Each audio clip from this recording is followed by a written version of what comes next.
Hello, everyone. Welcome to my Boomer Buddies podcast, where we tell it like it was and is. I'm your host, Rick Reed.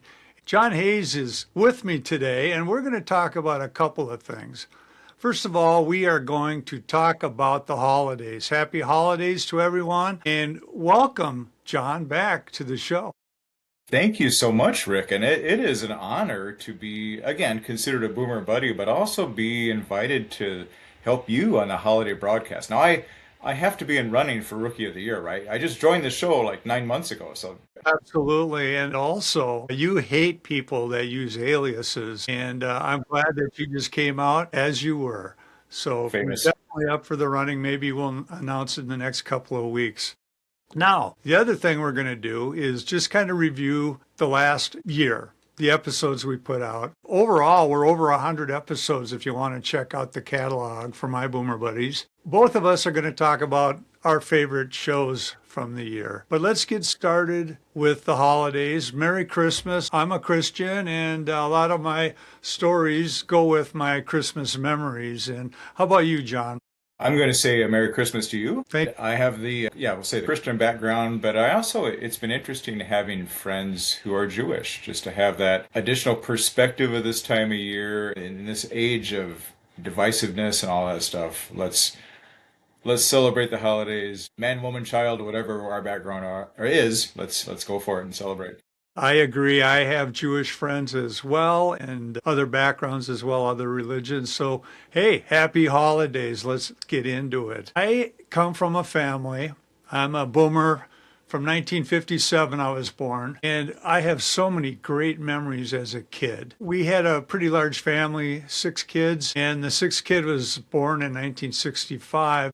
So it's interesting. This year, 60 years ago today, that's when our full Reed family came into existence. And what's really cool, my mom's still around, my dad and a brother have passed away, but we still celebrate at my mom and dad's house, where we started with 8 back in 1965. Now we're taking in everybody, adults. We were all kids together, but they come to my mom's house. And this is 60 years later, we've been celebrating. The house is very small, but we're all packed in there together. And it's a wonderful thing because they don't have anywhere else to go. It went from 8 people 60 years ago to well over 60 in this little ranch house. So that's a good memory for me. The traditions that we have still go on, and music is a big part of that. That's fantastic. So your mom still lives in the same house you were raised in? Yeah, she's 88 years old. She's very fit, sharp, and she is the glue to all of us. The traditions keep going, is sharing the love with everybody and playing music. We played Elvis a lot back in the day. Elvis is a big part of our Christmas music. He did the rock and roll Christmas. He did a lot of gospel Christmas too. Oh, yeah. That's why we like him. He's very, very versatile. Yeah, and I want to add, I've truly enjoyed Muggs and I believe, have done 2 episodes together, but she's fantastic. I think one of my favorites is this wasn't recorded on the show, but it was after we recorded the show and the recording stopped. The stories Muggs had was that they were excellent. It was a lot of fun. That would have been a great episode as well. I remember what you're talking about, as she is the mother of boomers, and all 6 kids are now in their 60s in our family. And of course, mom, she was 19 when she had me, but yeah, she's the glue of our family and still kicking. And our group, our family has just built up, up, and up. Now, do you have a tradition or a story you want to share? I have a couple. My tradition, I'm going to say that for the majority of my childhood, my parents were very structured, and we did the same thing. It took me years later to realize that this was a special thing that we had. But what I mean by that is every Christmas Eve, we would go to my great-grandmother's, who lived in a neighboring town. It was only like a 10 or 15-minute drive. So Christmas Eve would go to my one great-grandmother's. And then Christmas morning, we had the traditional Christmas morning with just our family at my parents' house. And then we went to my paternal grandparents after that. went to my maternal grandparents after that, and then went to my other great grandparents after that. So it was like a day of Christmas celebrations, day of gifts, day of eating, relatives, family, and it took me a while to realize, like, not everyone had two sets of great grandparents still living, but they were Mhm. active and vibrant, and it was a really cool thing to look back and like, wow, we had a really good thing as kids. Yeah, and also, I'm a mid boomer, right in the middle of the years, 46 to 64. Your mom's a boomer Yes, and you're a boomer. So yes. very early boomer, right? First tier, and then you were the very end of the boomer. I find that fascinating. Yeah, and even having, even with my children, and I've got a couple kids that are not quite as big of history geeks as I am, but even the fact that I knew people who were born in the 19th century, and they're like, what? Like, yeah, my great grandparents, they were born in the 19th century, and they were vibrant, active, and I lost my great grandfather passed away in 1987. So I was lucky enough to have him all those years into my adult years. It was super cool. Okay, now let's go into this. Food, Christmas food. What was your favorite food from Christmas for the holidays?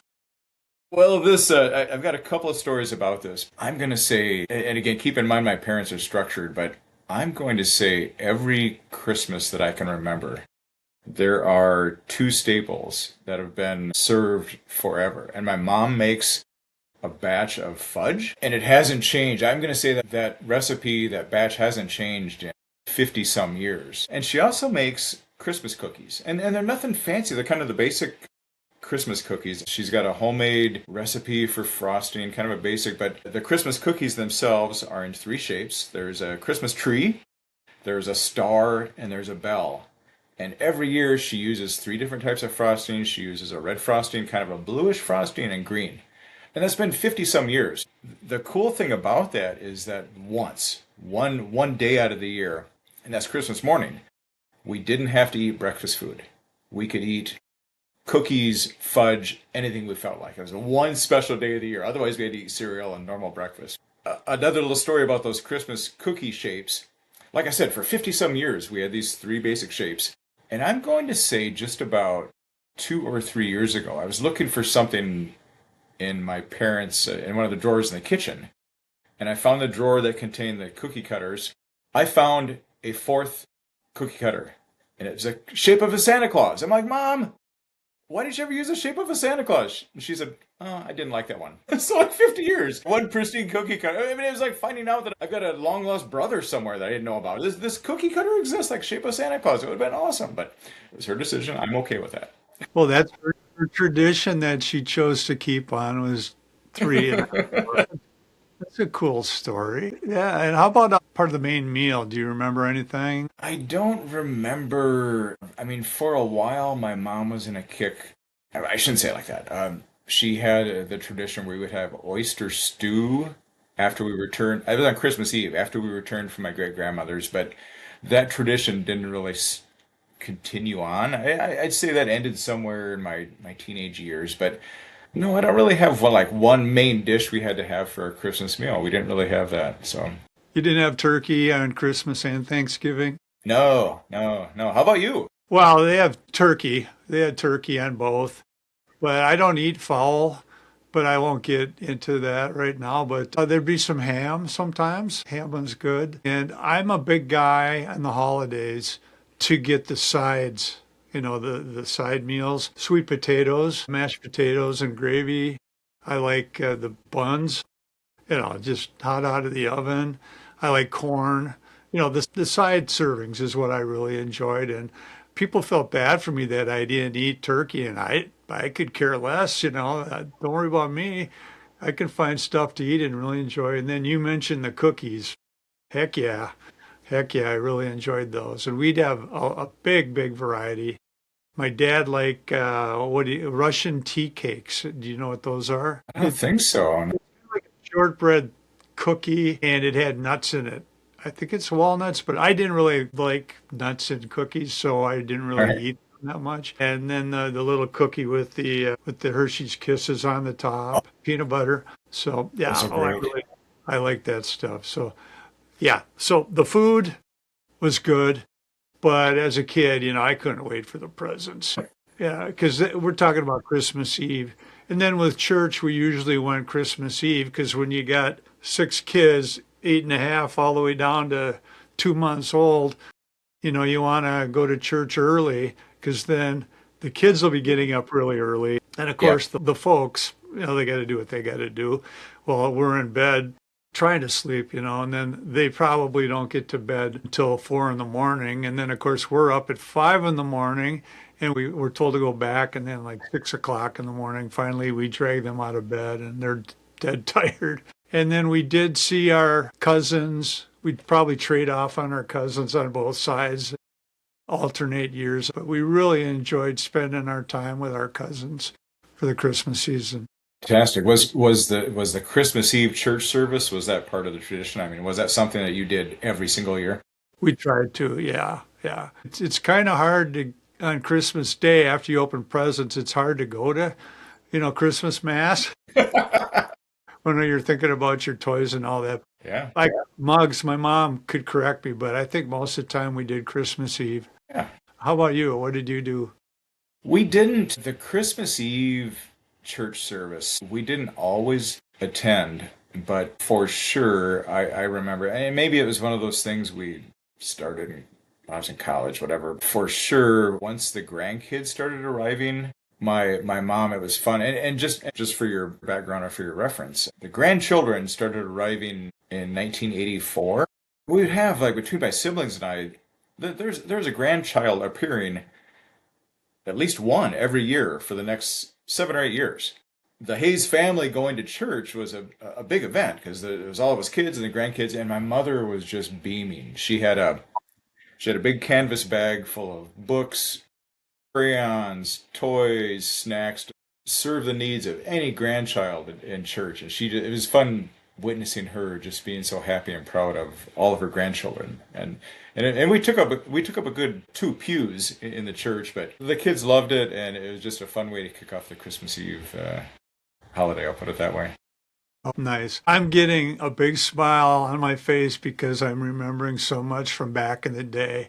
And of course, as time goes by, you lose people and all that. And my late brother, Randy, I'm the oldest and he was the next oldest. He also, John, had a birthday December 23rd, right?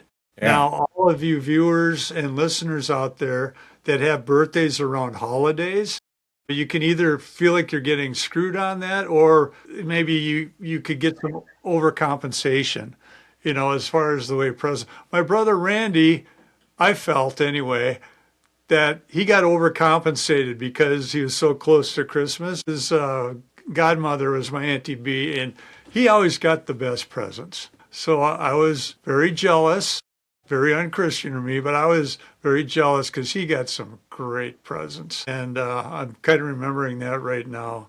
But he was a great guy, and I am happy that he was treated so well around that holiday. He always felt grateful. He was always grateful for the presents he got. So that's just kind of a sibling memory that maybe Yeah. some of you can relate to. But Yeah. Christmas was a great, great holiday. And of course, it's all about baby Jesus. And we were always reminded about that. It's not all about presents and everything. It's the reason for the season. We were reminded of that all the time. Get into any music back in the day?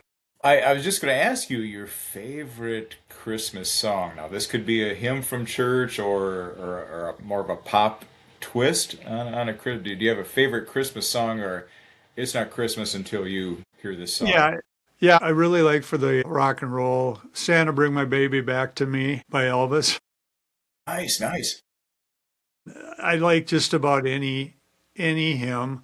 Silent Night, that's always great. It's a good way to feel solemn and have some reverence for the birth of Jesus. And there's just so many.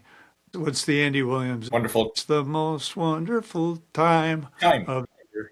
The Andy Williams version, that's awesome. And of course, White Christmas, Ben Crosby. Yeah, absolutely.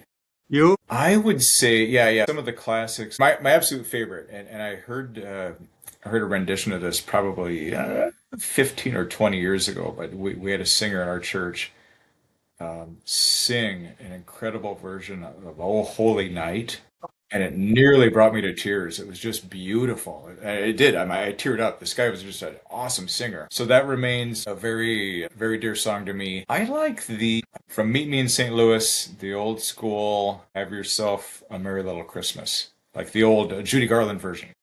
Terrific. I hear that on the radio, like, oh, and that is nearly like just hits you. It nearly moves you to tears also on that one. So I like some of the old school ones, certainly. Lately, the last few years, I really enjoy the Johnny Mathis. We Need a Little Christmas. That guy could really sing. And Yeah. I've really enjoyed that song recently too. Yeah. How about you listeners and you viewers out there? Share with us your favorite songs. Go ahead and comment below, and we'd love to hear it. Also, I want to know what your favorite Christmas movie is. I would say, again, from right around 20 or 30 years ago, It's a Wonderful Life. Always annually tear up during that one. But it's funny, just the other night, I'm going to say about a week ago, Mrs. Hayes and I got all crazy and we stayed up past 10 o'clock and we watched from start to finish Chevy Chase Christmas Vacation. Hey, couple of good choices. Thank you. How about you? It's a Wonderful Life. And we watch it every year. John, do you watch the colored version or the black and white? I watch, oh, the black and white. Yeah, yeah. I have been a true black and white watcher of that until recently. There's been some really good colored versions. The Turner ones that first came out was too washed out for me, but they've done some nice color touching up of that movie. Jimmy Stewart did amazing acting with all the anguish he had for a while. And you know the story. It's just a fantastic movie. Absolutely. How about if we do this now? We also want to celebrate. John, you've been in a lot of the episodes of My Boomer Buddies podcast. A key guest. Your research is just really impressive. Let's go over the past year and let's just mention a few episodes that not only you and I did together, but some of the other Boomer Buddy guests, and just go over that, have a little conversation about that. One of your favorites? All right. I'm going to start off with, I think the director's cut happened within the last year, but for me, and I'm going to say anyone that's a fan today, pop music, rock and roll, they have to tip their hat historically to Woodstock. And the episode with Quincy Stringham, I mean, before meeting you, I don't even know if I could name anyone or I knew anyone that even attended Woodstock, but to talk to a guy that was there and his story, I love that episode. It was really super cool. Yeah, I once called him the ultimate boomer. There's a lot of ultimate boomers, but it was my way of being really happy to know Quincy through my board game business that I had. And we just still get along great because he is so knowledgeable on old rock and roll and in newer rock and roll because he lived it. And he's still a musician. Well, he did a really good episode on the transistor radio, which he still has, his first transistor radio that his dad gave him. But just an amazing guy, and I want to get him on again soon. Basically, Quincy is just a superstar when it comes to being a guest and to having music knowledge and World War II. He's got a lot of knowledge in that too. His dad served. Yeah, that was a good one that you called on the Woodstock. How about you? Do you have another one? Yeah, I enjoyed just for the fun and just the co-host involved. I like the episode where Terry Walsh talked about star crushes. I think all of us boomers, I think we all had a star crush. You know, if it was Mrs. Hayes, big fan of Bobby Sherman, and of course, got the Linda Carter thing going on there. Yeah, Terry, and that was a fun episode. Terry did a great job, and it's a fun, entertaining topic, and she has a nice voice, easy to listen to. So I enjoyed that one. Yeah, and she's got quite the musical knowledge set, married to a superstar musician. Yeah, she's the ace. She has a lot of knowledge about a lot of things, and she's a regular. So again, go ahead and check out the library of My Boomer Buddies podcast. John Hayes is very prominent and very respected. Whenever he's on, we get some good numbers and all that. How about if I share one with you? Yes. Gilligan's Island. I did that with you. And that was a fun one to do, John, because really important questions were asked on that, like Ginger or Marianne. We can't go on until we know that.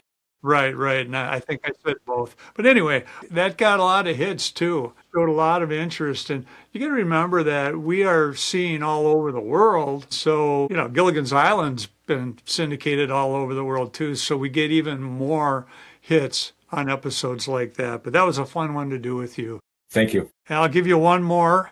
This past year in June and July, we had a lot of celebrities pass away, and we did a few. I know that Brian Wilson was done by Terry and Trevor and myself, and that was a really interesting episode because, you had the Beach Boys surf music to start out with, and then Unchained, Brian Wilson started to put out this wonderful detailed harmonies and interesting writing, and he quit touring. I thought that was an interesting episode for many people to see and to learn. How about another one? Do you have another one? Yes, I also enjoyed the Dick Beardsley episode. What a guy. I mean, after listening to that, he's so positive, so energetic. I felt like putting on my shoes and going for a marathon run right there on the spot after listening. I mean, what a cool, motivational, positive, infectious. I really enjoyed that episode. Dick just sounds like an amazing guy.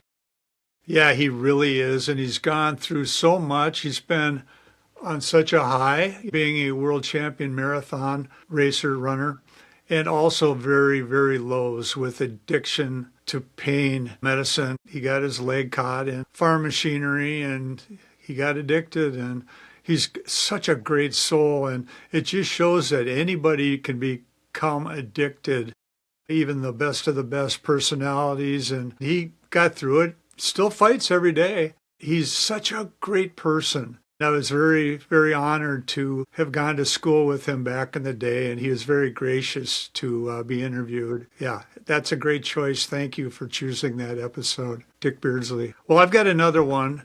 There was this Australian folk rock group. It's called The Seekers, and they had a song. Well, they had a few songs, Georgia Girl, but we did one, I'll Never Find Another You. And I did that solo. Always loved that song. I was hoping there wouldn't be any copyright violations because I do this for educational purposes. I don't get monetized, and I hope that would go through, and it did. It's one of my favorites, and that had 2,800 hits worldwide and a lot of favorable comments. That was back in May of this year. Yeah, that was a good one. Enjoyed that one. You got another one? I have one more, and I shared this with you shortly after the next show we worked with, but for a different reason, I really enjoyed the Captain Kangaroo show, and I shared with you when Bob Keeshan passed away. He played Captain Kangaroo, but he passed away when I was in my 40s.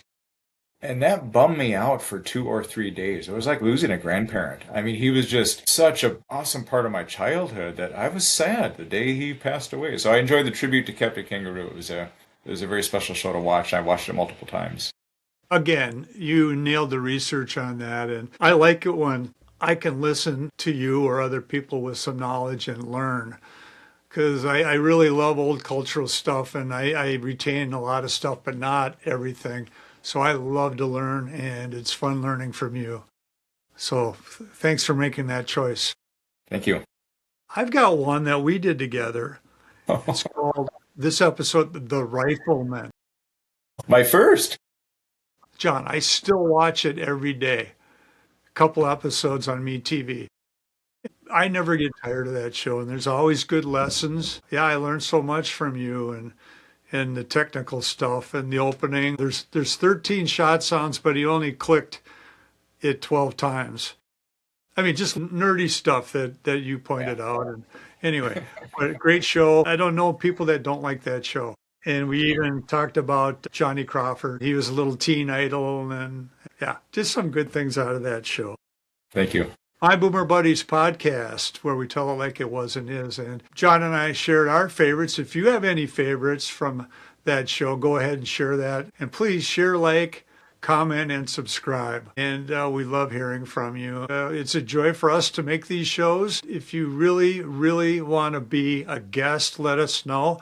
I'm not jealous of having other people on, and I know John will sit here with me and we can have a three-way conversation and talk about the content that you want to talk about. So feel free to let us know if you want to do that. Do you have any closing comments? Happy holidays, Merry Christmas. John, thanks for coming on. Go ahead and wrap it up for us. I just want to say happy holidays to everyone. I wish you all a safe and rewarding holiday season. And Rick, I want to thank you for putting together this podcast. I started out as a fan way before I even became a guest. So thank you for giving me the chance to contribute any way I can. I appreciate you and your vision for the show. It's a really cool show, and I'm a big fan. It's easy to be a part of something you believe in. I'm a big fan, so thanks to you to give me a chance to be on such a podcast. It's awesome. On the thumbnail art that I'm going to drop in here, I want to thank all of the guests that have been on here. I tried to get most of them on there. I want to thank Trevor Brown. I want to thank Terry Walsh, Quincy Stringham, who John mentioned. Of course, John, I want to thank you, Ed Hallback, Kathy Gustafson, St. Martin, and of course Ron Tunby. He likes to share his concert experiences and brushes with fame. Dan Vikstrom, he's a historian and a Stones expert, and I want to get him on and talk Stones. And we got Tim Coffey, who's a Beatles expert, John Swanson, Steve Ertnick. We did a really fun episode on Star Trek, the original series. My nephew, Brian Reed, who's a real wizard with any kind of trivia, all eras. And we've got Bill Neuenfeld, he's a original Boomer buddy. Art Dean, he's my Vietnam veteran who comes on and talks music and, you know, the hardship of being over in Vietnam. Mike Cronin, who is an expert on the Twin Cities Boomer population surge and migrating away from the Twin Cities. You follow the money out to western suburbs and all out there. That's localized, but it's a really good show. And Nina Gagnon, and she's a cultural expert. She loves the Beatles as well. And of course, Scott Peterson, who also likes Star Trek, and he contributed on theater stuff. He was a theater jock, John, and he did so many things, and he personally met Leonard Nimoy, and very proud of that. He was a fun guest. So all of this, you can check in the channel, the different episodes. There's a lot of good stuff in there. And of course, my mother, Muggs Reed, she's the glue of all this, and John knows her, and I want to thank her especially. So for John Hayes, I'm Rick Reed, My Boomer Buddies podcast. Thanks for watching into this special holiday show. I want to thank you all again for being part of it. If you're new to the show, come back. All right. I want to say Merry Christmas, and until next time, we'll see you Around the block.